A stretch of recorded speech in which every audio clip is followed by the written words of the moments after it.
Hello friends, health, medical and family welfare department నుంచి staff nurse recruitment అనేది release చేస్తున్నారు. దీనికి ఎటువంటి ఎగ్జామ్ అనేది ఉండదు ఫ్రెండ్స్. డైరెక్ట్గా సెలెక్షన్ అనేది చేస్తారు. నో ఎగ్జామ్, నో ఇంటర్వ్యూ, డైరెక్ట్గా సెలెక్షన్ అనేది ఉంటుంది మెరిట్ లిస్ట్ బేస్ చేసుకొని. నోటిఫికేషన్ చూసుకున్నట్లయితే, పోస్టులు చూసినట్లయితే 150 ఉద్యోగాలు అనేది అయితే ఉన్నాయి. ఇవి పూర్తిగా గవర్నమెంట్ సంబంధించిన ఉద్యోగాలు.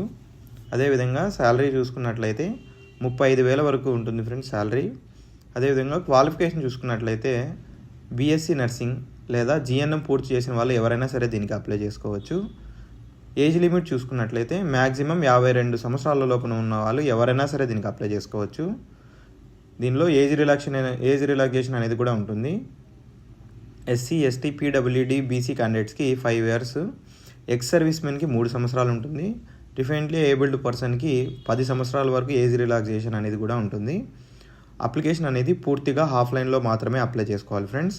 పూర్తిగా ఆఫ్లైన్లో మాత్రమే, ఆన్లైన్లో కాదు.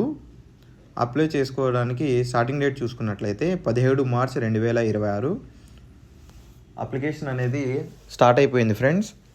అదేవిధంగా అప్లికేషన్ ఎండ్ డేట్ చూసుకున్నట్లయితే 25 March 2026 6 PM వరకు అప్లై చేసుకోవచ్చు. అప్లికేషన్ ఫీజు చూసుకున్నట్లయితే ఓసీ 500 రూపాయలకి డీడీ అనేది తీసుకోవాలి. ఎస్సీ, ఎస్టీ, పీడబ్ల్యూడీ క్యాండిడేట్స్కి 300 రూపాయలు. బ్యాంకుకి వెళ్ళి ఎనీ నేషనలైజ్డ్ బ్యాంక్లో డీడీ అనేది తీసుకోవాలి ఫ్రెండ్స్. దాంతోపాటు ఈ అప్లికేషన్ ఫామ్ని ఫిలప్ చేసి డీడీ అటాచ్ చేసి ఈ అప్లికేషన్ని సబ్మిట్ చేయాలి. జాబ్ లొకేషన్ చూసుకున్నట్లయితే government general hospital, Piduguralla, Palnadu district. ఇవి Zone 3 సంబంధించిన స్టాఫ్ నర్స్ ఉద్యోగాల రిక్వైర్మెంట్ ఫ్రెండ్స్. సో అందరూ తప్పకుండా అప్లై చేసుకోండి.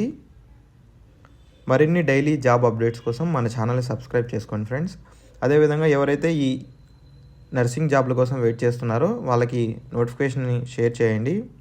అదేవిధంగా మరిన్ని డైలీ జాబ్ అప్డేట్స్ కోసం మన ఛానల్ సబ్స్క్రైబ్ చేసుకోండి friends. Thank you once again.